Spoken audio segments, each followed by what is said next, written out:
I bought this controller for $20 3 years ago. It's corded and I hardly ever use it except to toss it to my son to make him feel like he's involved in playing games with us. Needless to say, I was incredibly suspicious when I saw this controller that is literally under $15 on Amazon. But hey, it has a couple of decent reviews, so I figured why the heck not? Now, full disclosure, PXN did reach out to us about making a video, but when we told them that we wanted to try the controller before actually committing to any sort of sponsorship, they ghosted us, which left me even more suspicious that the controller I just ordered was going to be a piece of absolute trash. But let's face it, controllers are expensive, and being a channel focused on couch co-op games, we need as many as we can afford, so this is the PXN P50l. Now, it comes in 3 different colors that I could find. I personally purchased 2 of them because I liked it so much, which isn't a spoiler because you've seen the title of this video. The plastic feels high quality, the buttons are nice to push, and the size is comfortable for my large hands.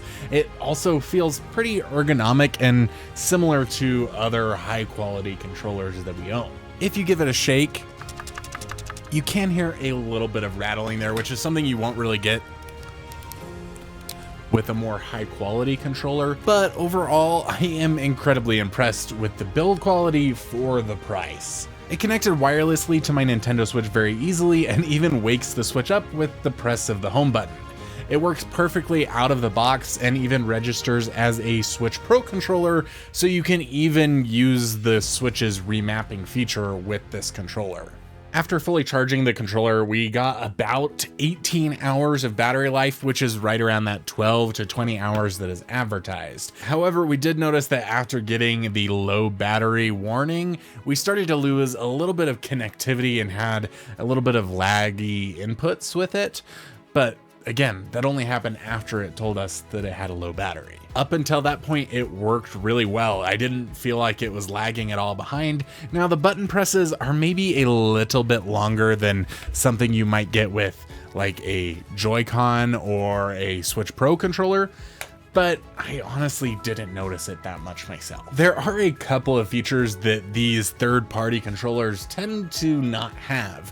One of them is vibration, and in this controller I absolutely loved the vibration. It works really well, and you can even adjust it on the controller itself. It has no vibration, and then I think 3 other settings for how much it really vibrates, and it was nice after using the Joy-Cons for so long for our Switch to actually have something that had a little bit of an oomph behind the vibration included in it. Another feature that a lot of third-party controllers are missing is the motion control. So how exactly did this one pair to, say, our Nintendo Switch Joy-Cons? Motion control isn't really a control that I use very often, but I booted up Breath of the Wild to give it a try comparatively.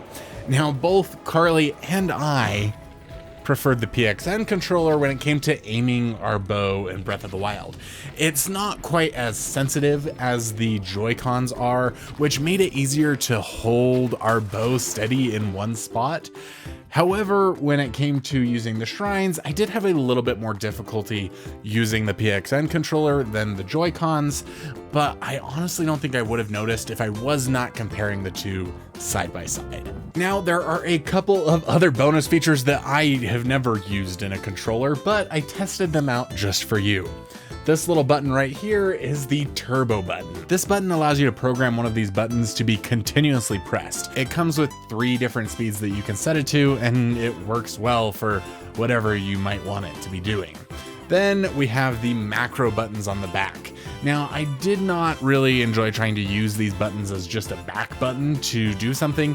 It took longer to actually perform the action than if I just pressed the normal button that I wanted to press.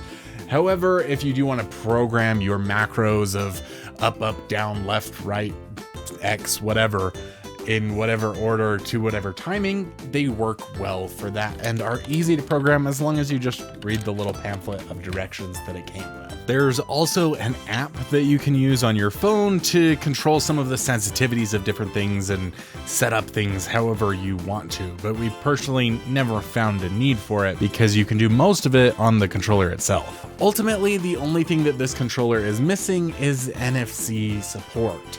You aren't going to be able to scan any of your amiibos on it. And we also heard some people complaining about the D-pad specifically on the older model, but when we were using it, we didn't have any sort of problems with it and really enjoyed using the D-pad. Now, I'm not a competitive gamer, so I use these controllers mostly in just casual games, but I'm reaching for it every time over a set of Joy-Cons. And I would even feel comfortable buying enough of these to fill my house with them and hand them to strangers coming to visit, and I wouldn't feel even slightly embarrassed because this is a high quality controller that cost me under $15. I've put an affiliate link in the description down below if you want to help support the channel. That would be greatly appreciated, and I think you'll find that the controller is definitely worth the money you spend on it. Obviously, we don't know how long the controllers are going to last, but we've put over 30 hours into this one so far, and it's still holding up fantastically. So if you want to go ahead and test it out on some great couch co-op games, this playlist right here is going to help you find some of the best couch co-op games out there to experience with your multiple controllers. Love you guys. Can't wait to see you over there. Y'all are awesome.